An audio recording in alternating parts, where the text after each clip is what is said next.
Hey everybody, this is Petey from the Spinner Rack, and we also have Calvin Ellis, ready to rock.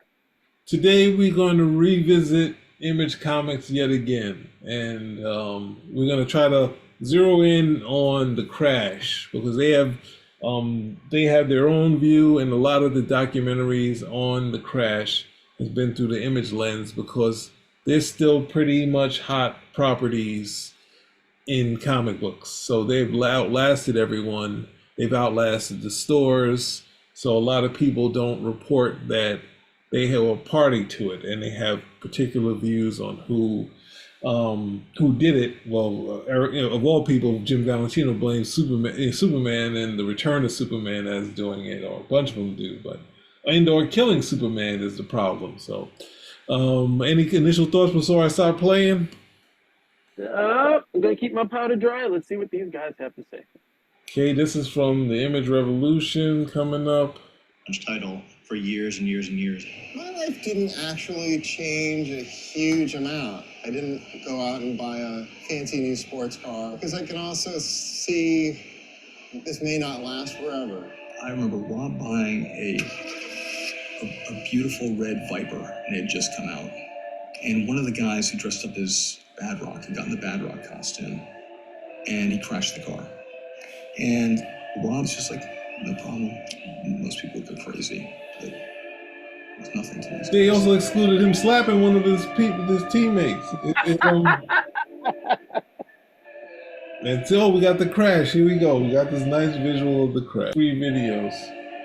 It's easy to run a business and be successful when the business that you're in is taking off, you know.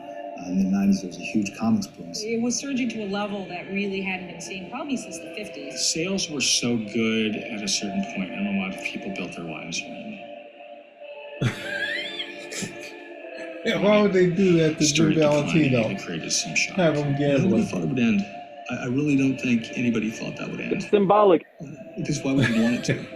It's just too much money. If everybody's sort of honest, there was a big speculator sort of market back then. Speculators had crashed the trading card market, and then they all came over into the comics market. They come out one month, and then the next month they're selling for $75. The value of the comic could double within the first week. You know, there'd been hot comics before, but nothing like this. People thought that they were going to get rich off of hoarding cases of whatever the new #1 was. I hope this comic book signed one day it'll be worth a lot of money and good for college education. And now they've got, lining for their birdcage. That bubble was going to burst. It was inevitable. The question was, how big of a pop was it going to be? It got a blown Was up. it going to be a slow deflation of that bubble, or was it just going to explode? I remember walking in to the studio, These guys are too and much. Rob was sitting there all dejected. And I was like, oh man, what's going on? Like, what happened? Because we got some bad news. We've had our first book fall under 300,000 copies. A lot of people scrambled. A lot of businesses went under. There's a lot of collateral damage when that market fell down. In the same way that when we started, we didn't know. All right, so we go from that one to give you a nice thing because it don't seem like there's another video which was done by SYFY Wire. Too much damage. We get out of this one, but it gives you. Some people said they knew. I think some of the people that were below the Image They knew. founders, huh? They knew. They knew. Yeah. Yeah, that's the thing.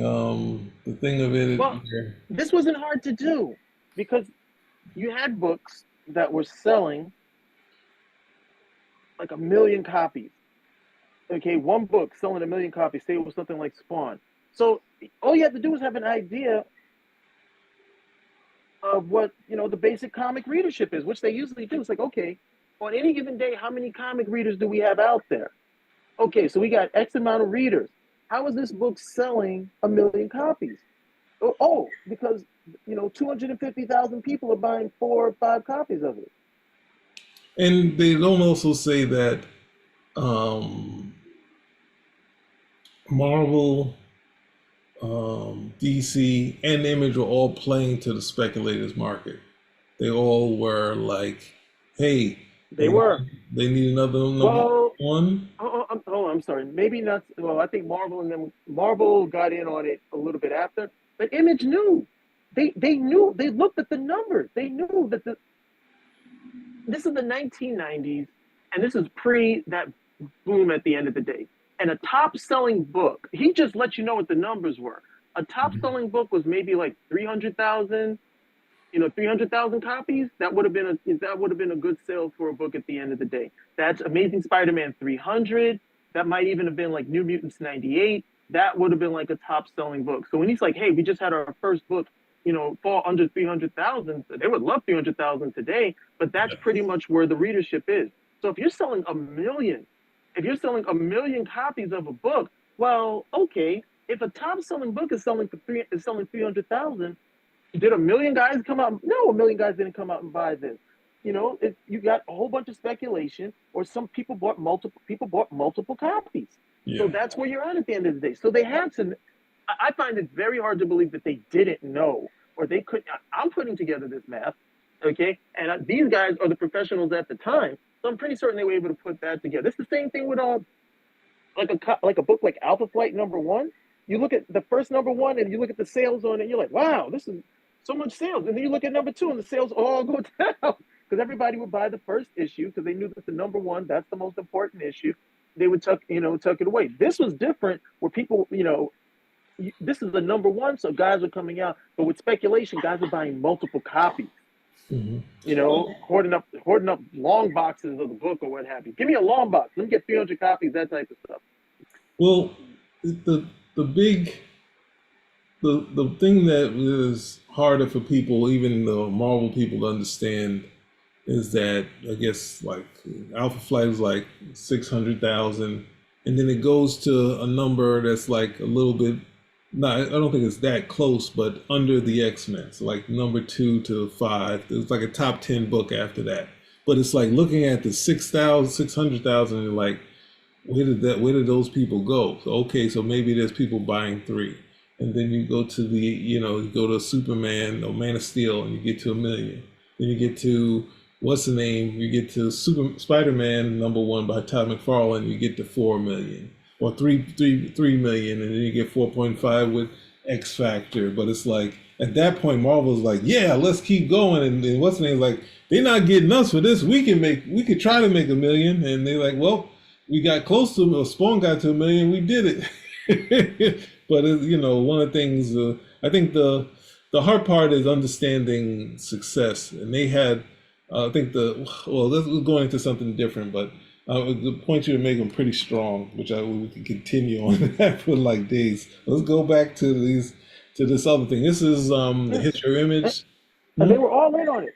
Anytime you saw a foil cover, or you saw a foil cover or some enhanced boss cover, something of that nature, they were all selling it, trying to make these regular issues, or like, hey, this is the 35th anniversary of the Hulk, so we're gonna come over here and give it this cover, and then they were all in on it at the end of the day, and guys were buying it. Okay, guys were buying it. So it was all around. It was the buyers, the people who were speculating, the stores. Everybody was in on it. Everybody was in on it. This was not like, hey, DC and Marvel and Image pushed it and they suckered anybody. Everybody was in on it. They were making money hand over fist. And yes, too many people were, well, Jim, I'm not, calling Jim Valentino out, but a whole bunch of these guys are over there with the bunny like, clackety, clackety. Like, hey, because at the end of the day, it was a big gamble to have all of these back issues of books you were not going to be able to move. Yeah. And that's the thing of these guys outside of Eric Larson are, basically packing it in. They're like, they have talent. They're giving the talent, their people that are drawing the books decent money, but obviously they were making enough money where they didn't have to draw anymore. This was their retirement plan. At the same time with the crash, they're still looking at Hollywood. That's the reason why most of them, and for Jim Lee, it was like, Rob Liefeld said Jim Lee had an expenditure that was costing them a lot, which was a Gen 13 cartoon. So that kind of put him in a bind.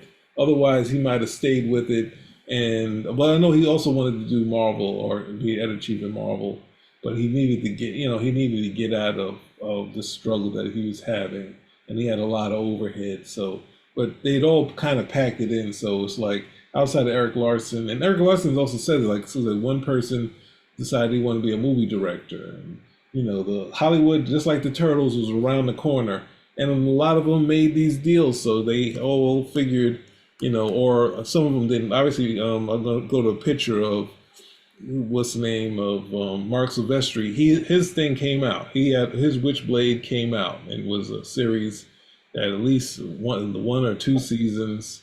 That at least that was out. So you got someone who actually did something where a lot of people got the development money and then were able to do other things with the money. So here we go. They're going to start talking about the crash, and I think they're going to have the part that I struggle with. It's maybe fund their college education for their kids. Didn't work out that way, unfortunately. But we weren't going to say no. The problem is, those golden and silver age books are valuable because they're rare.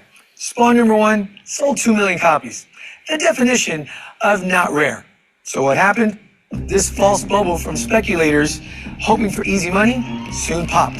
By 1996, 9 out of 10 comic book stores in America had closed their doors. Sales for the entire comic book industry cratered, and Marvel Comics went bankrupt. How many years? This is what, from 92 to 96? They're saying 92, 96. He made the big jump because Marvel, obviously, Marvel didn't go bankrupt until until 96. What did they do? Because in 95 they did, was it 96 they did Heroes Were Born? It happened after Heroes Were Born. So I think Heroes Were Born is 95, and no. Yeah, so it was Hero Reborn's fault. I knew that. It's like, no, because you have Image comes on the scene 92, and Death of Superman was 93, and so you're saying, the bubble bust about 96.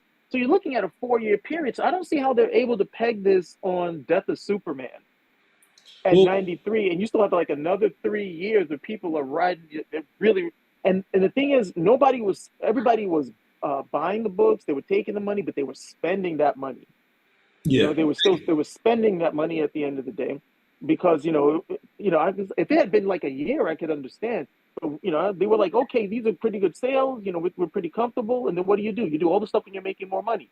You spend more, you expand, and then out of nowhere you get hit with the brick wall when the stuff starts moving, or the guys don't want to buy it, or they're not spending any money, and then you're like, well, what about my overhead? Can't keep it up anymore. Yeah, and the with Marvel going bankrupt, Marvel had successes with Spider-Man and the X-Men and maybe some other stuff, but some of the things that they were doing at the period, because what was leading to the crash is in the 94, 95, which led them to go to, look at their businesses and say this Marvel deal would be good. So everyone looks at it in reverse, that Marvel going bankrupt and then the Image guys came in to save it. Marvel's at the stage where they're just spending money. They bought Malibu, they did the other thing, and then they do their final Heroes World thing where they try to become their own distributor type of deal. But that happens when the real end of it, what was leading up to it, which was destroying the stores, was really connected Image. You're gonna start to hear it. I don't think when you hear him talk about it, that's when they bring up the Death of Superman, which I'm gonna show in a second that it's not Death of Superman, but you'll hear Jim Valentino say it. We got blamed for it, but actually it was started by Marvel. Back when we were at Marvel, it started there. 5 variant covers. Yeah, all that kind of, ridiculous stuff. And then DC jumped onto it, killed Superman, for God's sakes, and it's like, we got all the blame, but they're the ones who did it. The big one that doesn't get thrown into the equation at all was the return of Superman. Nobody gave a rat's ass about the return of Superman. They had 50 years of comic books with Superman in them already. I think I had a different perspective than they did. We all do. I don't understand how it becomes the Death of Superman. These guys were selling books hand over fist. They were late with books. They, they Absolutely. knew very, very well, who their readership was. They, very well there aren't 2 million guys out there all buying one issue of Spawn. They had to know this, and somehow it's the death of no, it's not just the death of Superman. It's the return of it's the return of Superman too. If he had stayed dead, things would have been so much different. You knew he was coming. You knew he was coming back, and what I will take a bit of umbrage with is that storyline was actually a very well written, very good storyline, which was probably better than anything these Image guys were producing at the time. So I'm not really. If you want to talk about story, that was a good story. That remains a good story. It's still a very good selling story for DC Comics to DC Comics this day. I can't say that about a lot of the stuff they were producing with Image. They just don't want to take any responsibility. Come on. We know what kickstarted all of this, and it was you guys. So that would be the next point that we're going to get to, which is, and I'll just say, the difference between the death of Superman, the difference between X-Men #1, and all that is that whether they were speculative books, the books came out, and they all the orders were put in and they were received. They weren't kind of having the cheese on a string to the retailer saying, here, you got this cheese, and then you just yank it and say, nope, it'll be there next month. It'll be next month. That's the thing that's kind of lost. Whether the crash would ultimately happen, and there's things which DC was already kind of doing to kind of figure this thing out. Marvel, to some extent, less so, because they were kind of playing to buying in, try to get the quick money with the Image guys. But I want to pause right there, right before we get to the whole deal. This comic book here, Deathmate, they look at the history shows that Deathmate, this crossover, was the first sign that it was over. Deathmate was a compilation by Image Comics and Valiant. And one of the reasons it was marred in controversy, we're going to blame Image for this, because see, Valiant, they got their 2 books, Yellow and Blue, out on time, October and October. And now this says November and this says September. Red and Black were Image's responsibilities.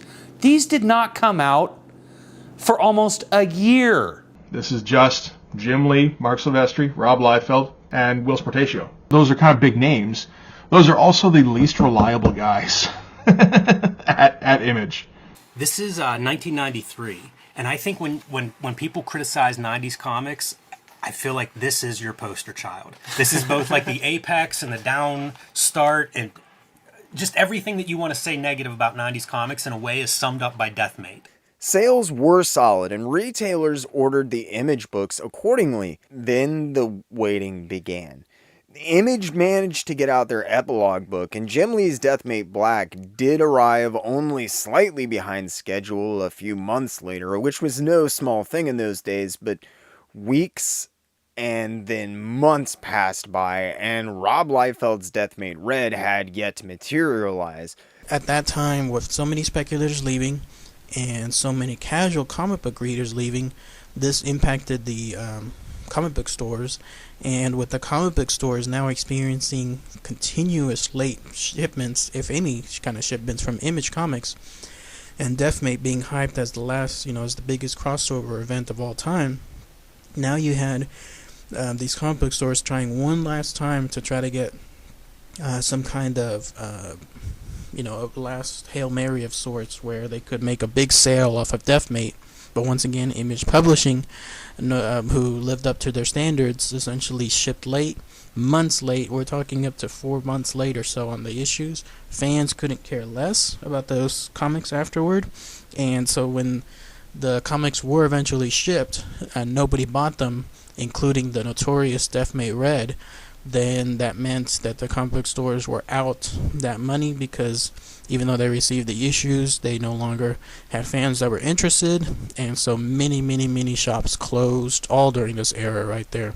Like, they already knew that things were going down, but this crossover, which was supposed to be a big deal, and ultimately, it became, I think the Deathmate Black, because it had Gen 13 in it, became a a collector's item for a little while until Gen 13 became nothing.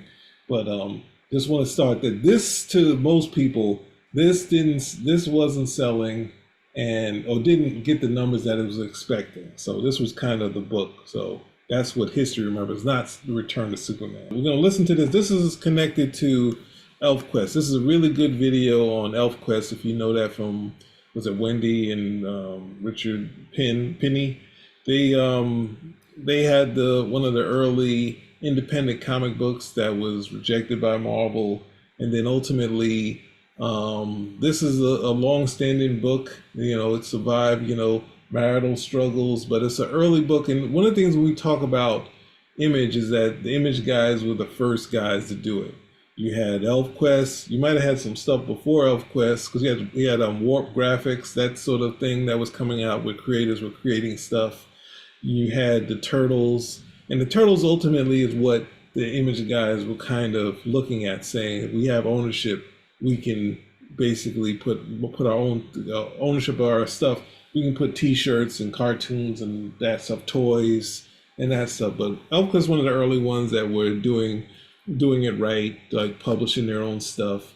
And they talk about ElfQuest having a resurge in the 90s with this whole big comic book thing, but then they're going to get into the crash, but they succinctly explain what happens in there. So you get to see some pictures, and hopefully it plays clean, but here we go. Popular independent publishers were not shipping comics on time. That maybe shouldn't have been a big deal, but remember that key feature of the direct market, that retailers prepaid for non-returnable books? Well, imagine what happens when you, as the retailer, prepay for a ton of copies of a hot new book that is 2 or 3 months late. You're a small shop without a lot of cash, and now you're out all the money you spent while you wait and wait to finally get a product you can sell and make back your investment. But at the same time, demand was cooling off. It was becoming clear to all these speculators that no one was ever going to come along and pay exorbitant prices to make them rich. So when your shop finally gets its huge order of comics in, there's no one around to buy them. Individual comic shops, small businesses, were left holding boxes and boxes of comics that no one was ever going to buy. Stores began to close left and right. As shops closed, small publishers like Warp, who didn't have big marketing budgets, lost their only means to reach their customers. Between shop closings and the bitterness of comic fans who'd been told they were going to strike it rich,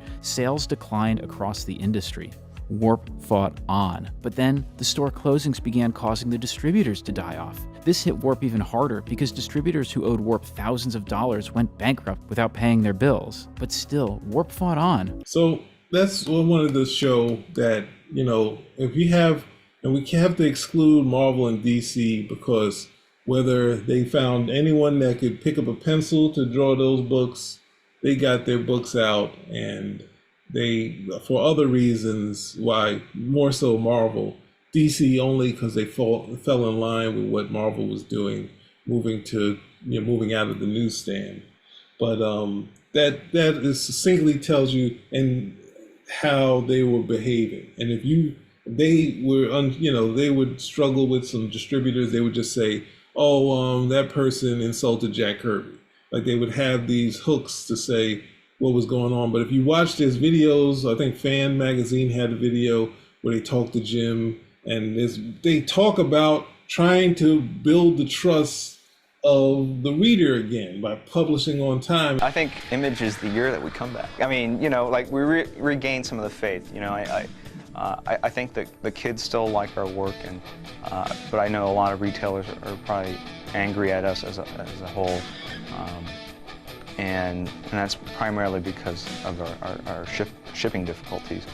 And at our last big meeting, we laid down some pretty severe rules and punishments for being late, and when we would solicit projects, when we wouldn't solicit projects, how much work had to be done before we'd even say that this project existed, and penalties for screwing that up.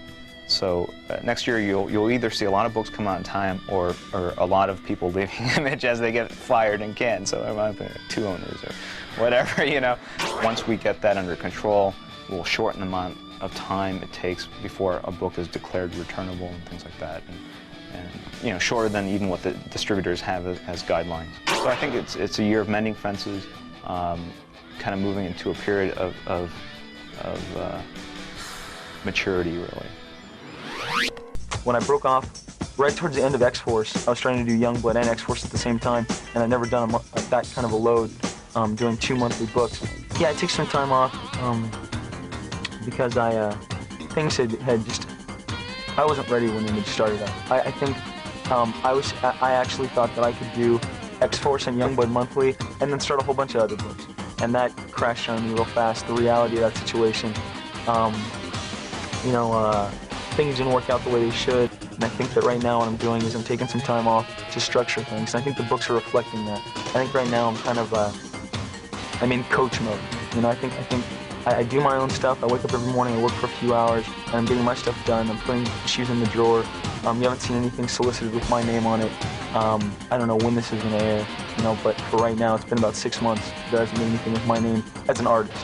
While the comics produced by Homage are regarded as some of the best titles ever made, Lee wants to see more comics on store shelves. Well, I think we were shooting for 4 this year, and we were getting 2 out. I looked at the schedule, we were getting a book out every 2 weeks.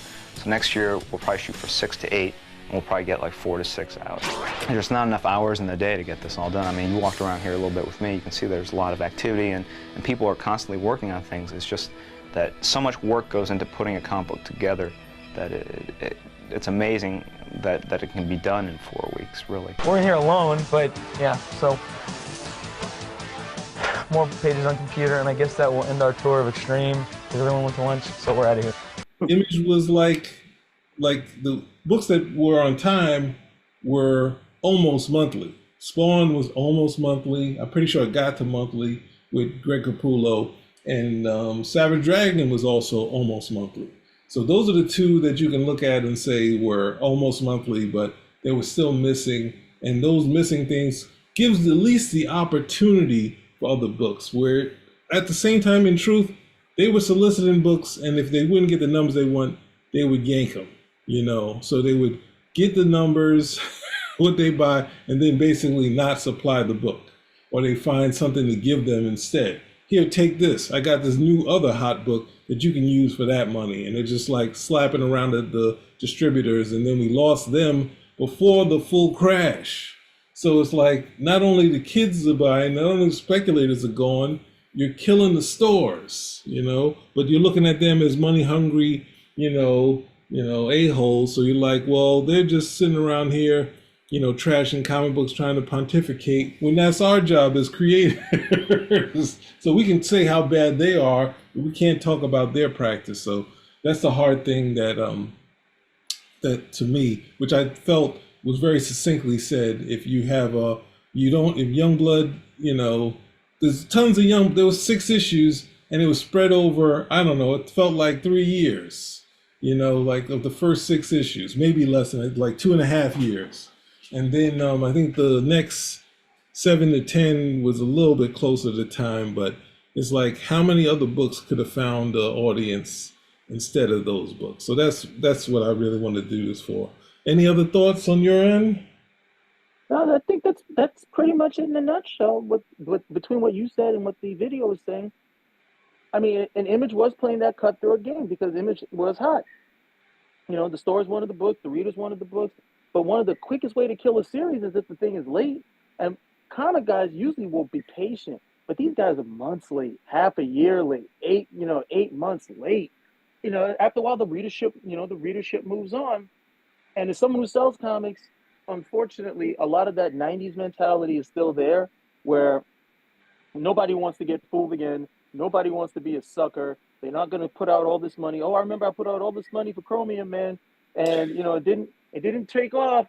So now I'm making certain, no, I'll wait. I'll do this. It's just a comic. So a lot of them come in with that mentality where the comic book market, the fundamentals of it are a lot stronger than it was back in the 90s, to be quite frank. So, but the idea that, I've had to do this too. If I buy a pre-order, or actually a better example is with ratio variants, where a store has to buy a certain number of copies. Mm-hmm. They have to buy a certain number of copies in order to get that ratio variant. That would be the equivalent of, okay, I bought 100 copies so I can get this ratio variant, but I know the ratio variant is going to be rare. It's got great cover art, and I can literally try to make my money back on that, and then the other ones will be my profit. And you tell me the ratio variant is delayed. It's not going to be there for 6 months. and I already put out all this money, and I know I can't make it back on the regular issues. And that's where a lot of the stores were, where I've already put the money out. You're not giving me the stuff. Then, you know, when I do get it, nobody wants it because it waited so long. And then, so where do I go to get my money back? I've lost all this money. And you're in a business where with comics, you are putting out money first, hoping to make the return back plus some profit at the end of the day. Ugh. But they knew how the game worked. They didn't care. That's the hard part for me in how how comic books are remembered, because Image guys are still pretty much the lack of a better term, the bullies of the field. They're still looked at as kind of the hot guys, even if their books aren't selling what they were. They're kind of looking at them as like, these are the guys who kind of made it. They went independent. They made all these businesses and all these monies and shook hands and did all this other stuff. But, you know, like when you bring up the fact that, you know, they were, by missing deadlines. No, we also had, my last point would be, and this is not to say anything negative about continuity comic books, because continuity comic books were, it was comic books that Neil Adams were doing, but at the same time they were, he had a day job. He was an ad agency. So they were putting out comic books, and it was kind of direct sale comic books, but you had, I think, Miss Mystic in Pacific, and then the next issue out is like a year delay till we got that. And then we have the same for the other continuity comics, and we can see there were no huge hits as far as that. Whether they found a way to find an audience, they weren't published as sort of a monthly thing. It was kind of, here's some, and then if you want some stuff like this, you can kind of pick it up. Whereas the Neil Adams clones were successful at Marvel, and DC, so it's like it's a viable thing. But the monthly sort of fix of publishing is important. So you had proof that if you don't have a set schedule that's going to work out, then you're not going to be successful as where you want to go with the comic industry. But Image at the same time had the success. They were all immediately, let's pack it up. Let's find our other thing. We can't wait till we get to everyone tried to get an animation thing. You know, you had Wildcats and Youngblood having animation, something or another, which fell apart, and Gen 13. So it's all to do other stuff, and that's why we didn't get books out. You know, and since they were guys that swiped, why not? There's a ton of old comic books of good, you know, layouts that they could have swiped to kind of get through the thing, but it was more like the party and being successful, which is kind of lost when people talk about Image. So that's my last bit is there's proof that you could just do the right way, which is publishing monthly, or you can just do where you're like, hey, the new one's out, it's hot, do you want it or not? That's pretty much where they were at. They were after the fast money. They wanted the big fast money. I mean, what was the thing? And then the card market was where all the money was. Yeah. So, and you saw how they tried to go into that with comics, where they had the cards, some nice artwork by Joe Jusko, I might have to say, but they really, you know, pushed that. And then the same thing, the cards, got the chromium card, all, you know, because they were like, hey, we're gonna, you know, push the cards, and they wanted the comic books to sell like cards. They wanted the comic books to be like cards. And today that still lingers because a lot of comics are collected like cards. They're just collected for the cover. You know, all of the things that they would have done with cards at the end of the day. So, I mean, it's amazing. For me, it's amazing that the guys who were in it, you know, seem to forget a whole bunch of the other dynamics, and it then becomes, yeah, well, if they hadn't killed Superman, you know, that's what started it all. The death of Superman right over there. Oh, the return of him. They brought him back too. If they had just kept him dead, you know, none of this would have ever happened. I was like, oh, I'm not too sure about that. I'm not too sure. To be quite honest, you know, DC had already had that in the works before. That was number one. And then on Image Comic, I mean, every once in a while you can say DC will show people how it's done, and then they go back to forgetting how to do it themselves. But what's the response to that? Okay, they had the whole thing with Death of Superman. What is your response to that? And they never dug in to try to go back to the comics and make the comics viable. Yeah. Again, they didn't go into that, say, okay, let's get some artwork going on. Let's get some storytelling going on. Let's really get to a back to basics thing and see about like really pushing this, because their idea was like, hey, we're gonna take the comics, and then with the comics we're gonna like sell the properties, for cartoons and movies and that type of stuff, and that's where we're gonna actually make the money. They were not looking at the comics in terms of, okay, the comics were a stepping stone to other forms of media and bigger money. And that was an underlying problem. That was an underlying problem with Image Comics, where as much as that was an underlying problem with them initially, Image Comics, I think, has stayed pretty viable with a lot of properties going to be optioned for stuff, as an indie comic. Probably with The Walking Dead and The Umbrella Academy are two that come to mind. But more successfully than what they were trying to do back at that time with the 90s. And but part of the reason why I believe those are more successful is because of the success you had with the superhero comics and in live action media. But hindsight is supposed to be 20/20, but with Image Comics, you still got a skewed vision at the end of the day. Yeah, and the thing is, a lot of people like to bring up, when you bring up those things of missing books, is saying that, hey, they were a new company. Obviously, they were going to miss some deadlines. It's like, oh no, Malibu was already publishing comic books. So if you were putting your time in to put the books out on time, but they were also going to these cons, making a big deal, getting all this energy. So it was, which I think in being, like in doing that, you're away from the board, and not because you're just doing baseball deals. This is our first year, you don't have the baseball deals.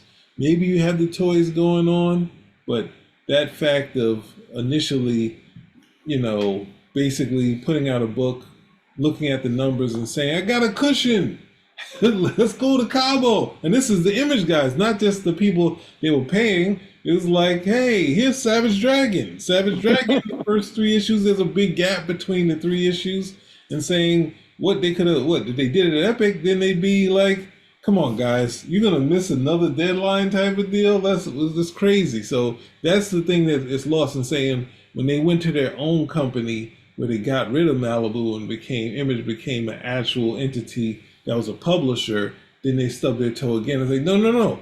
If you learn from what they did, you don't go into the business and say, we're going to start this thing the same way. And that's the thing where we already gave you that with Malibu. How are we going to have the same issue worse when you go on your own? Where it's like, they never had a plan. They just were like, why are we paying? We're getting 75% of or whatever, maybe it was 50 to 75% of the profits of the comic book, and we had to kick back to what's the name? What if we kept all of it? Like, what if we kept all of it? For the Image partners, we get 90%, we give 10% to the company, and for our people who come in after, they get 80%, and then 20% gets sent to the company. It's like, you can't keep giving people the benefit of the doubt when they keep messing up, and then say, well, we stubbed our toe when we did our own company. Then you weren't ready to go as a separate publisher. You don't immediately do it. You're just saying, I don't want to pay these guys no more. That 25% is too much. We're partners. They don't deserve anything. We're making these guys rich. And the same thing they said about the writers. We're making these writers rich. All they do is say, hey, draw the crowd. And then they say, I got to do all the work. Just get rid of these guys. Oh, the writing is bad. Yeah. but Todd McFarlane was the one who was selling them. You're wasting your time with these writers, Peter David and David Michelini. They're taking all the money and they just write these 6-page plots. We got to do 22 pages. And so that's my thing, because everyone likes to bring up that stuff and it's not really related. So I want to thank you for doing this with me, and we're going to get out of here. Spinner rack. We're out. Out.